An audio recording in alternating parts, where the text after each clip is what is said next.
Hey guys, welcome back to Man Time. Today's episode we are going to dig into the Catapillar. The last episode there, it started leaking fluid, and I wasn't really sure. I thought it might have been a hose. I started it up after letting it sit for a little bit, and there was still fluid kind of dripping out of there, and tried the hydraulics, and the hydraulics were still working. They weren't making any noise, so I was like, man, is it something else maybe that's leaking? And it turned out it was. So immediately I got on there and drove it back up here to the house, and as I got within maybe 50 yards of the house, the clutches quit working. So it's got to be in that rear axle assembly that was leaking, and it got so bad there that the clutches weren't releasing. So it must be a hydraulically actuated clutch inside of there. And without fluid it wasn't able to kind of do its thing, or they were locking up from heat, or I don't know. But now it's time to fix it. So first step is going to be getting the belly pan off, and for that you're going to need, I usually use some 1/2 inch gear. I think it's a 3/4 inch or maybe a 7/8 bolt, about 6 of them holding that belly pan up. And what I like to do is grab a sheet of plywood, stick that plywood up under there, and then put a jack right in the center of that belly pan. After I get a couple of them loosened up, or actually I'll go ahead and break them all, because it's pretty tough to move around in there with the jack and the belly pan. So and you're kind of in a cramped little space like that. So I'll try to get you under there with me, and we can take a look how to get a belly pan off of a bulldozer. Welcome to Man Time.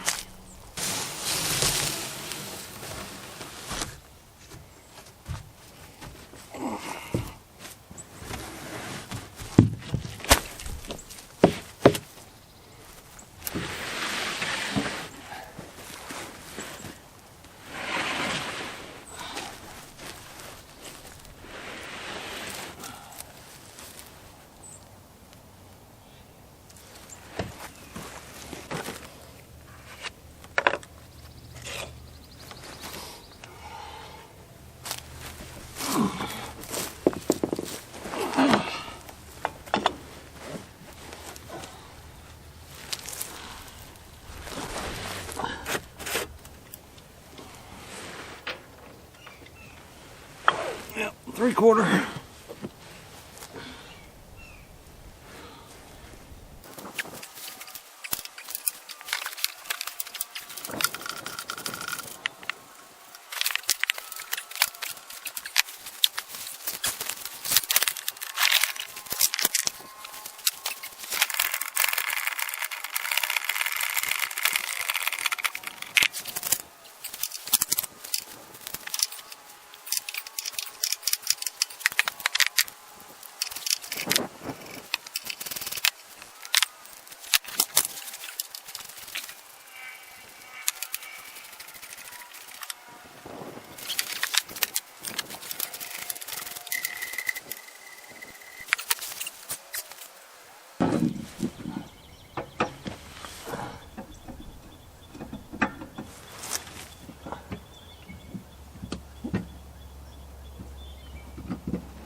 Looks like a wood rat got in there. About 90% of my breakdowns are because of wood rats. Need to have a cat actually living in the cat, maybe. Alright. See what we can see here. I think I got lucky here. It looks like it's just a seal at one of the couplers that's up along this side of the frame. I'm going to take off the floor pan and see if we can see a little bit further down in there and see if we can figure out where that leak started. Well, I've got the floor taken out here, and if we look down right next to the transmission, what we start seeing is a bunch of liquid. And there's a hose, that lower line there goes back to the rear axle. Both of those two lines there go back to the rear axle. And then if you look down inside of there, they connect somewhere, but it's all wet. So this is actually good, I think. It's a whole lot better than, well, could be a lot worse anyway. There's right down there is a one of those connections there that's going to be connected with an O-ring on the interior of it.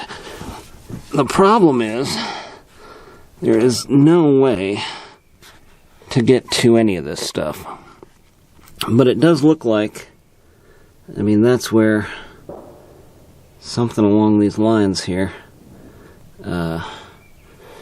is what popped. So alright, so looking a little closer here, there's definitely been a wood rat in here. You can see all this chew marks, and of course the wire sheathing's gone. It's probably been gone for a while, but so you've got your dipstick right here, and I just checked that and it is completely dry. So the oil is completely drained out of here. But on these connections, see, these are dry, and the hoses are dry. And everything down there looks pretty dry.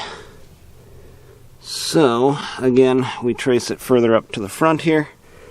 Everything's wet. And so I think it's coming from right in their area somewhere. But it's almost impossible to get to from this top side here, and almost as difficult from the bottom side. So this will be fun. So in an effort to only do this once, there's too many hoses and too many lines down there that could have potentially ruptured. So I'm going to put a little bit of fluid in here, start it up, and then hopefully I can pinpoint where that leak is coming from.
I think I have figured it out. I think it's this line right here. This is a soft line, and it runs from this filter box here down and then into this mess here and runs this away. And you can see there where it's all wet. It's either going to be the soft line or the hard line beneath it. I haven't figured out which one. but it's definitely more than just an O-ring. So I'm going to start with the hard side. It connects down to the front of the transmission there, and then runs back this way, and it'll be pretty easy to get off right there at the filter box. So we'll get that taken off of there and have a look at it.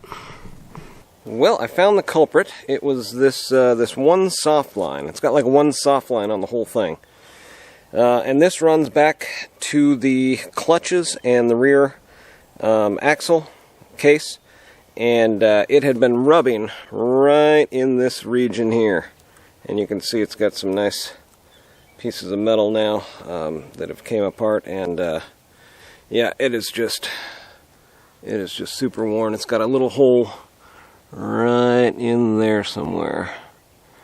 So yeah, that was the culprit, and really not too bad of a something to go wrong with it. So I hope the clutches weren't damaged in getting it back over here and stuff. But yeah, this should be a pretty easy fix.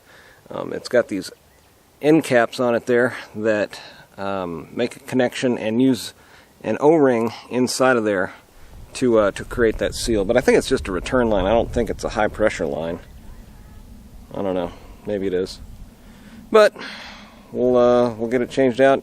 Of course, you got to go to Catapillar to get these special fittings on the ends of your soft line. So that'll probably be another $200-300 line right there. But all in a day's work. Get greasy, get dirty, get out there, fix your stuff, have some fun, and have some man time.